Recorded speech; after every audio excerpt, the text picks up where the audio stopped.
आपके साथ पूजा त्रिपाठी और आप देख रहे हैं आज का बाजार। और इस शो में अगले आधे घंटे हम आपको बताएंगे कि आज दिन भर मार्केट में किस तरह का कारोबार देखने को मिला, कौन कौन से स्टॉक्स थे जो कि एक्शन में थे, साथ ही दिन के दौरान अहम खबरें कौन कौन सी आई, इस पर भी हम आगे चर्चा करेंगे। लेकिन सबसे पहले नजर डाल लेते हैं बाजार पर। और आज हम देख रहे हैं कि मार्केट में काफी अच्छी क्लोजिंग देखने को मिली।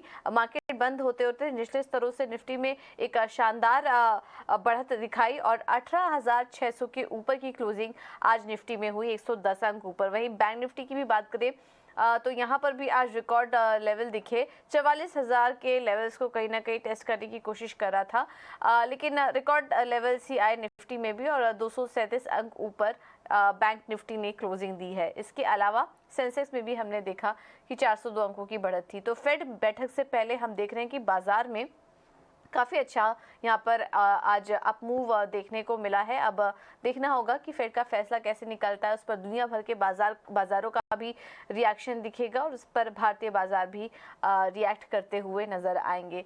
लेकिन आज के परफॉर्मेंस को देखें तो निफ्टी के आज टॉप परफॉर्मर रहे हैं इंडसइंड बैंक, यहाँ पर करीब 2.5% की तेजी थी। Bajaj Finance, Infosys, HCL Tech, M&M यहाँ पर करीब 1.5 से 2% की मजबूती के साथ आज ये सभी स्टॉक्स कारोबार कर रहे थे। वहीं निफ्टी में गिरने वाले शेयरों पर नजर डालें तो आज Apollo hospital, Hindalco, BPCL, UPL, Britannia जैसे स्टॉक आज हल्के दबाव के साथ कारोबार कर रहे थे। तो आज हमने देखा कि रियल्टी और FMCG इंडेक्स आज दबाव बनाने का काम कर रहे थे। वहीं दूसरी तरफ बैंक निफ्टी में अच्छी तेजी थी, सरकारी बैंक आज काफी अच्छा चले और इसके अलावा बैंक निफ्टी में भी आज शानदार तेजी हमने देखी और बाजार को कहीं ना कहीं ये स्टॉक सपोर्ट भी कर रहे थे। उसके अलावा ऑयल एंड गैस शेयरों में भी आज हमने देखा कि अच्छी यहाँ पर मजबूती के साथ कारोबार होता हुआ दिखाई दिया। इसके अलावा आज mid cap small cap index की बात करेंगे तो वहां पर भी जो टॉप परफॉर्मर्स थे आज उसमें सबसे आगे आज छोटे मझोले बैंक ही थे। सरकारी बैंकों की अगर बात करें तो यूको बैंक में आज अपर सर्किट लगा, सेंट्रल बैंक 17% ऊपर, IOB, येस बैंक, हुडको, ये कुछ ऐसे स्टॉक्स थे जो अच्छी मजबूती के साथ कारोबार कर रहे थे। वहीं गिरने वाले शेयरों पर नजर डालें तो Redington, Laurus lab, future consumer, doctor Lal path lab और के इंडस्ट्रीज जैसे स्टॉक्स थे जो कि आज 2 से 3% के दबाव के साथ आज ट्रेड कर रहे थे। लेकिन काफी सारे स्टॉक्स ऐसे थे जो कि खबरों के चलते आज फोकस में थे। केसी इंटरनेशनल पर नजर रखें, यहाँ पर करीब 4% की तेजी देखने को मिली, 1350 करोड़ का ऑर्डर मिला कंपनी को। BGR एनर्जी में भी अच्छा एक्शन था और यहाँ पर भी अपर सर्किट देखने को मिला, कंपनी को 330 करोड़ का ऑर्डर IOC की तरफ से मिला। और इसके अलावा आज हमने देखा कि चावल शेयरों में, राइस स्टॉक्स में भी आज के दिन आज अच्छा मोमेंटम था। बासमती में करीब 20% की तेजी देखने को मिली, जिसके चलते आज राइस स्टॉक्स में भी हम अच्छी तेजी दे रहे थे। KRBL में भी करीब 5% की आज क्लोजिंग दी है। तो ये कुछ मिड कैप स्मॉल कैप में गिरने और बढ़ने वाले शेयर्स आज हम देख रहे थे। तो आज मार्केट का ओवरऑल अगर मोमेंटम देखें तो पॉजिटिव ही था। एडवांस डिक्लाइन रेशियो भी अगर देखेंगे तो बढ़ने वाले शेयरों की तरफ आज फेवरेबल था। हर एक गिरने वाले शेयर के सामने 2 शेयर ऐसे थे जो कि अच्छी मजबूती के साथ आज कारोबार कर रहे थे। लेकिन चलिए आगे बढ़ते हैं। ये तो मार्केट पर बात हुई, लेकिन इस बाजार में एक्सपर्ट्स क्या कह रहे हैं एक एक करके आपको ये भी सुनवा देते हैं। और PGIM इंडिया म्यूचुअल फंड के CIO श्रीनिवास रावूरी ने हमसे खास बातचीत में कहा कि भारत में महंगाई को लेकर बड़ी चिंता नहीं है। उनके मुताबिक मैन्युफैक्चरिंग और कैपिटल गुड सेक्टर में निवेश के बेहतर मौके नजर आ रहे हैं। आइए आपको सुनवा देते उन्होंने और क्या कहा। इंडिया लेवल पे तो अपने को दिख रहा है कि कम आ रहा है और पहली बात ये भी इम्पोर्टेंट है कि इंडिया के लिए inflation is not a big concern, क्योंकि अपन तो इन्फ्लेशन ऑलवेज रहता है, ये 4 to 6% is the comfort level for central bank also. और अपने को ये 25-30 साल से भी इन्फ्लेशन का तो आदत ही है। वेरेज अमेरिका और ये कंट्रीज में इनको इन्फ्लेशन को आदत नहीं है, उनके लिए ये 3-4% बहुत ज्यादा लगता है, अपने लिए 6% ज्यादा नहीं है। और जैसे कमोडिटीज का स्पेशली वेजिटेबल्स के कारण इन्फ्लेशन बढ़ा है, वो वहाँ पे हमें दिख रहा है कि वेजिटेबल के प्राइसेस कम हो रहे हैं, उसके कारण ओवरऑल इन्फ्लेशन भी पीक हो रहा है। तो हमारे इकोनॉमिस्ट और इनके हिसाब से भी दिसंबर में इन्फ्लेशन पीक होने वाला है। आई थिंक अपने वही दिख रहा है नंबर। तो inflation is not a concern, मेरे लिए ग्रोथ ज्यादा कंसर्न है। और ग्लोबली इन्फ्लेशन के लिए कंसर्न है ये, आई थिंक उनका मैक्रोस अलग है, तो इन्फ्लेशन उनके लिए बड़ी बात है। अपने लिए 4-6% इज नॉट एन इशू। तो inflation is no longer a concern for markets also. बिल्कुल। और इसके अलावा आज हम राइस स्टॉक्स की भी बात कर रहे थे, वहां पर भी काफ़ी अच्छी तेज़ी देखने को मिली। वजह क्या थी और आगे के लिए क्या ट्रिगर्स हैं इन कंपनियों के लिए, ये भी समझ लेते हैं। और शरद हमारे साथ जुड़ चुके हैं पूरी जानकारी लेकर। शरद बताइए। जी बिल्कुल, राइस स्टॉक्स फोकस में है और सबसे पहले मैं बता दूं कि जो ओवरऑल डिमांड है यूरोप से वो बहुत स्ट्रांग आ रही है। अमेरिकाज़ और गल्फ़ में जहाँ पे सबसे ज़्यादा एक्सपोर्ट्स होती है बासमती राइस की, वहाँ पे भी स्ट्रांग जो है एक्सपोर्ट डिमांड देखने मिल रही है। इंपॉर्टेंट बात ये है कि जो राइस कंपनीज़ है वो अब नए कॉन्ट्रैक्ट्स अगले साल के लिए एंटर करना शुरू कर रहे हैं और डीलर्स कह रहे हैं कि ये कॉन्ट्रैक्ट्स जो है इस साल से बड़े कॉन्ट्रैक्ट्स लिए जा रहे हैं। अगर बासमती की जो प्राइसेस के बारे में बात करें तो 2022 में 20 से लेकर 25% तक का ग्रोथ बासमती में देखने मिला और अगर दिसंबर का महीना ले ले तो डीलर्स ने कहा है लगभग 3 से लेकर 5% का इजाफा हुआ है। अगर हम बात करें बासमती राइस की ओवरऑल एक्सपोर्ट्स की तो फर्स्ट हाफ जो वित्त साल 2023 के आंकड़े बताते हैं वो लगभग 22 लाख टन का जो है ओवरऑल एक्सपोर्ट्स किया गया और ये जो नंबर्स हैं ये अच्छी इंक्रीज़ कर रहे हैं पिछले 4 से 5 साल में। अब जो है स्टॉक स्पेसिफिक अगर बात करें तो सबसे पहले KRBL पे बात करूंगा। पिछले 6 महीने में स्टॉक डबल हो चुकी है।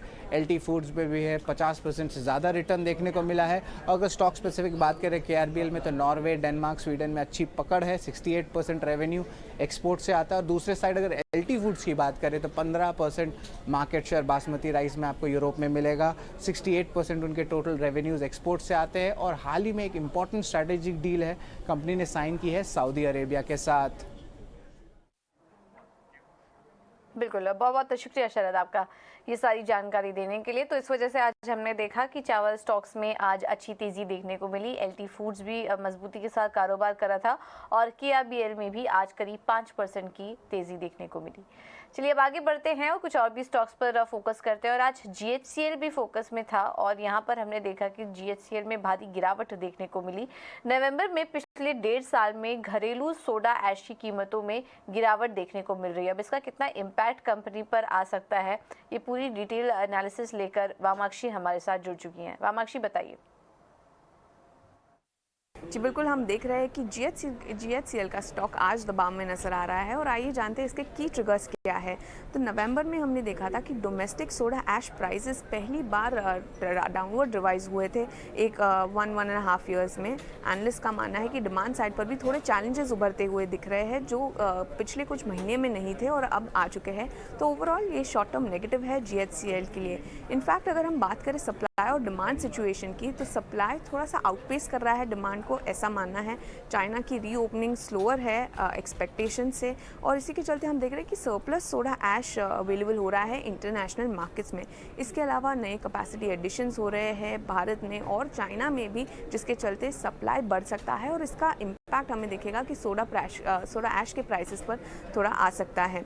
इसके बावजूद काफ़ी सारे अपॉर्चुनिटीज़ है GHCL के लिए। अगर आपको पता है सोडा ऐश एक की इनपुट है, यानी कि एक की रॉ मटेरियल है ग्लास बनाने के लिए जो सोलर पैनल्स में यूज़ होता है।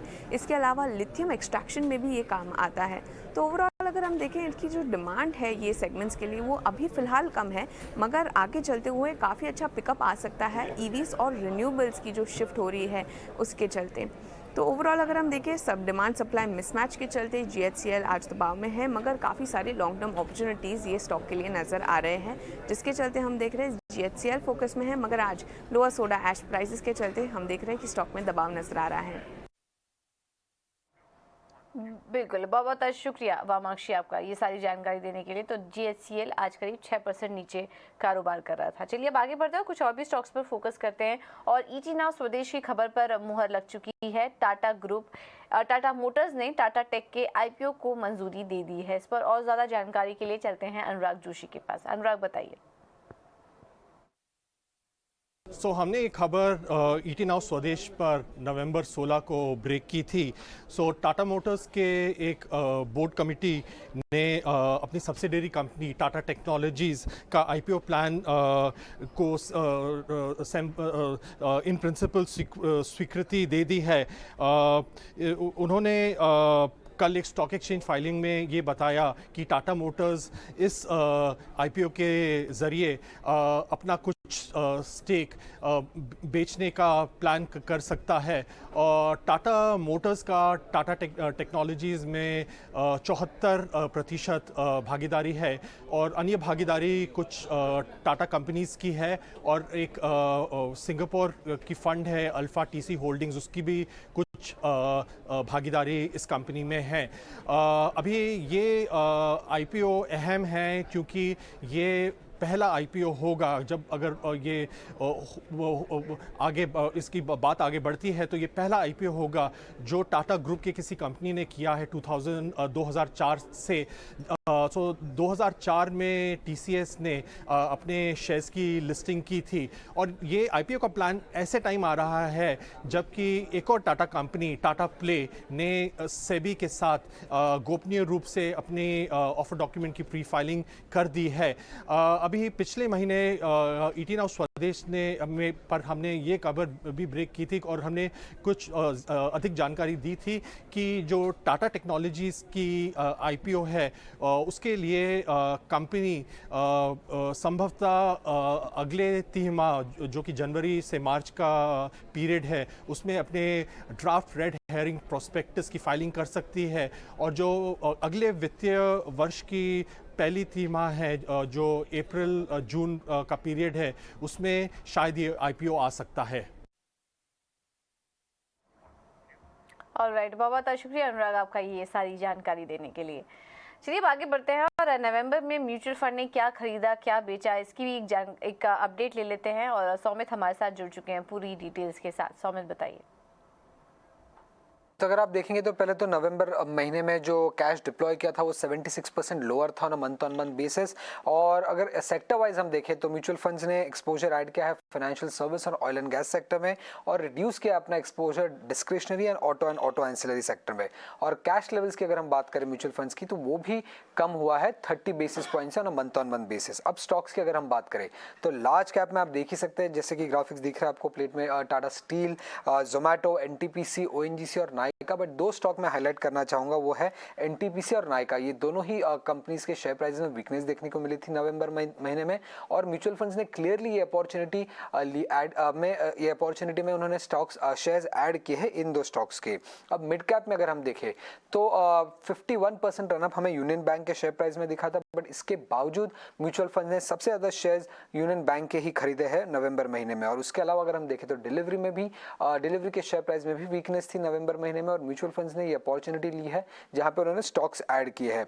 और इंडियन होटल ये एक स्टॉक है सेलिंग साइड में, ये एक स्टॉक था जो एमएससीआई इंडेक्स में ऐड हुआ था और फिर भी म्यूचुअल फंड्स ने अपने शेयर्स इंडियन होटल्स में बेचे हैं नवंबर मंथ में। स्मॉल कैप की अगर हम बात करें तो 10 to 16% का रनअप देखने के बावजूद स्टॉक जैसे कि सुजलॉन, एक्साइड, आरबीएल बैंक और एनएलसी ये सारे स्टॉक्स में म्यूचुअल फंड्स ने अपनी शेयर होल्डिंग बढ़ाई है। और इजी ट्रिप जिसमें अभी हमें करंटली काफी डाउन ट्रेंड दिख रहा था स्टॉक में, ये स्टॉक जो 30% चला था नवंबर महीने में उस महीने में म्यूचुअल फंड्स ने एग्जिट किया है अपने पोजीशंस इजी ट्रिप से। उसके अलावा एक और ट्रेंड हमें देखना चाहिए जहां पे 3 महीने के टाइम पीरियड में कौन से शेयर्स म्यूचुअल फंड्स ऐड कर रहे हैं। तो लार्ज कैप में अगर हम देखें तो एचडीएफसी बैंक आ जाते हैं, HUL, बजाज फाइनेंस, इन कंपनीज में ऐड किया है शेयर्स। मिड कैप में अगर हम देखें तो Balkrishna industries, astral, Alkem laboratories और स्मॉल कैप में अगर हम देखें तो तेजस नेटवर्क, बालाजी अमाइंस, फिनोलेक्स, जेएनएफसी जैसे स्टॉक्स में म्यूचुअल फंड्स ने अपने शेयर्स बढ़ाए हैं। राइट, चलिए सौमित बहुत बहुत धन्यवाद आपका ये सारी डिटेल्स देने के लिए। तो नवंबर में म्यूचुअल फंड ने क्या खरीदा क्या बेचा ये एक अपडेट सौमित अभी आपको बता रहे थे। चलिए फिलहाल इस बुलेटिन में इतना ही, लेकिन आप बने रहिए हमारे साथ, खबरों का सिलसिला आगे भी जारी रहेगा। नमस्कार।